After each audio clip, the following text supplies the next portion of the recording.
Goeiedag. Good day, fellow South Africans and citizens of the world. And I came across this most interesting article by Selo Lediga, A Tale of Two ANCs. And you know, I've been talking about how the party is completely fractured now. Well, she actually has a very interesting slant on that. After a quarter of a century in power, the African National Congress, or ANC, like most liberation movements in Africa, is on a death spiral. The best of times when Nelson Mandela took the oath of office as the first democratically elected president of South Africa, whilst the worst of times were the ruling by the Constitution Court 22 years later that President Jacob Zuma had violated his oath of office. The age of wisdom of Oliver Tambo that culminated in democratic elections was replaced by the foolishness of the ANC in electing Jacob Zuma president.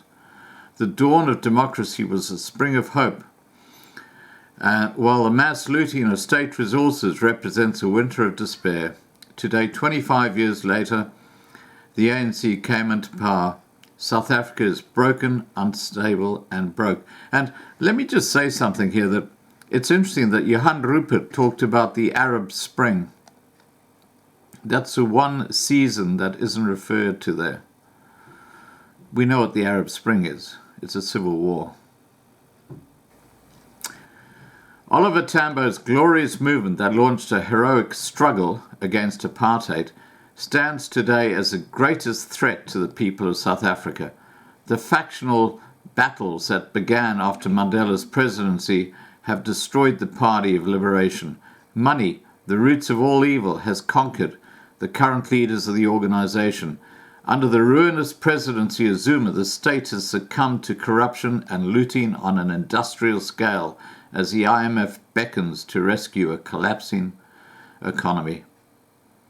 The ANC is so factionalized, some of its top leaders are working with the opposition and some criminal syndicates to oust the only person who can save the embattled country, Cyril Ramaphosa, who, as we know, is as corrupt as the rest of them. It is such a self-devouring, free-for-all political jamboree that external forces are joining the faction fighting for the soul of the ANC. Yes, it is a tale of two ANCs, one struggling to free the party from the clutches of corruption, rent-seeking and capture, while the other is in a frantic fight back to stay out of jail. Something is going to give very soon. Now, that reference to faction fighting is basically the root to all the problems that South Africa is facing right now. It's in the blood of the Bantu. They are just so violent. You have to look no further than necklacing and what they do to farmers.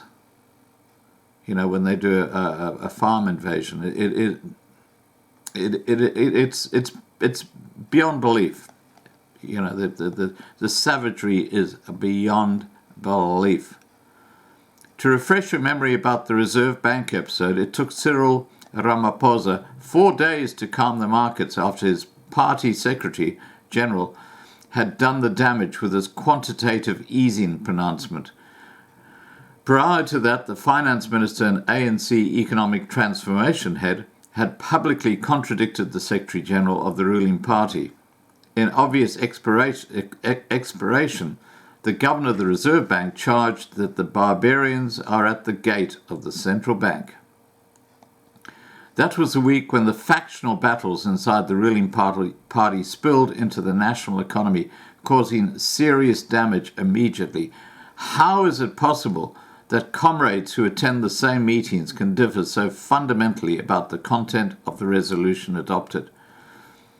If you hadn't realized it by now, civil war has broken out in the ruling African National Congress. The ghosts of Nazareth continue to haunt the former glorious movement of Oliver Tambo.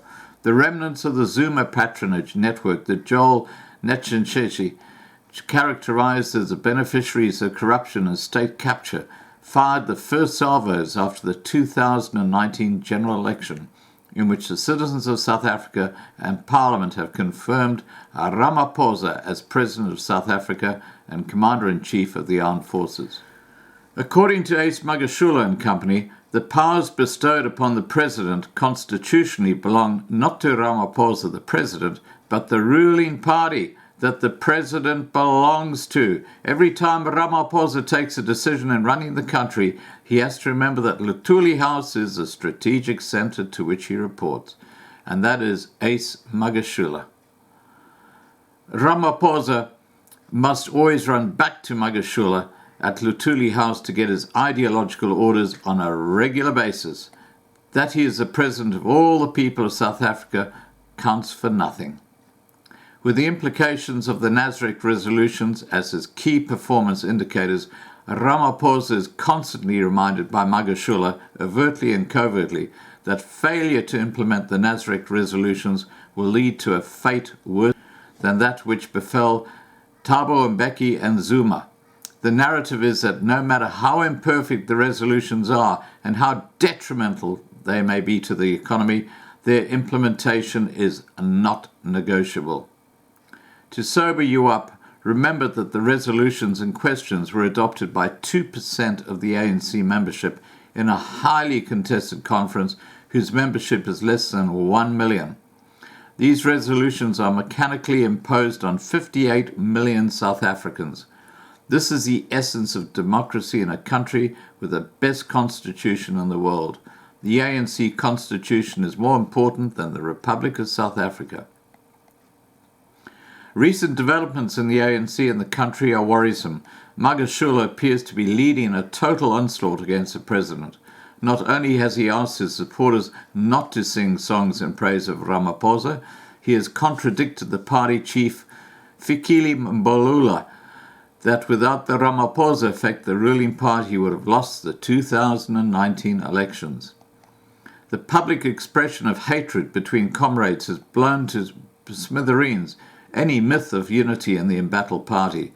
It is uncertain whether Ramaphosa himself believes in unity when he is confronted by such hostility in the party.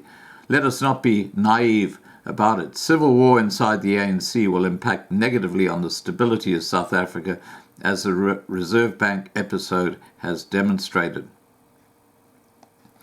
With its almost total domination of South African society since Mandela took the oath of office in May 1994, crisis in the ANC translates into instability for South Africa. See how a reckless and uneducated pronouncement by the ANC Secretary-General has frightened the markets and hammered the rand. It is therefore in the best interests of the country that the Magashule faction is decisively defeated so as to free President Ramaphosa to lead South Africa to a better future for all South Africans, irrespective of political affiliation, race or religion. It is noteworthy that for the first time in a long time, the factional battles in the ANC are turning ideological. The faction that was dominant during the presidency of Zuma has been championing its own brand of radical economic transformation, or RET, and their guns trained on white monopoly capital, courtesy of Bell Pottinger. Led by Ramaphosa, the other faction is painfully aware how cold it is to try an existence outside the dominant global economic system. Ramaphosa and his allies know that any attempt to antagonize the hegemony of the dominant economic order will turn South Africa into a Zimbabwe or Venezuela, with dire consequences for all South Africans, including champions of RET. From central Johannesburg, RET forces hope to inspire ANC branches all over the country to reject Ramaphosa's neoliberalism and embrace EFF type of radicalism that will definitely widen the gap between the two factions in the ruling party. Indeed, signs of cooperation between the EFF, the Public Protector, and the Magashule faction in the ANC are emerging. They are united on RET, expropriation of land without compensation, nationalisation of the Reserve Bank, and the protection of the current embattled Public Protector.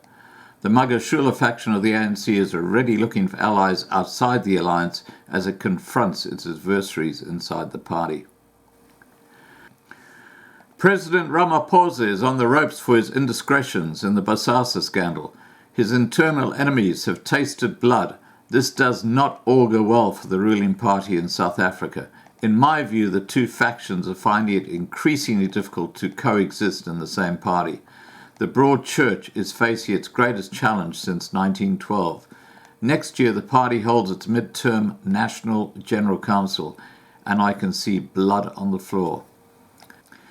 South Africans need to understand that Ramaphosa represents the last generation of distinguished leaders of the ANC, and his fall means the entire nation will be ruled by a new and self-serving, mediocre leadership inspired by power and money. Fasten your seatbelts. Something is going to give. You ain't seen nothing yet. And I totally agree with that. I think that what we've got at the moment is the end of the ANC. Whatever it's called in the future, it's not going to be what Nelson Mandela stood for. The Rainbow Nation, we know the Rainbow Nation is dead, but this is going to be the complete collapse of any suggestion that it was still there. All right, guys, please remember to subscribe to be kept informed. Ring the bell for updates. Please click below to like this video and have a safe day.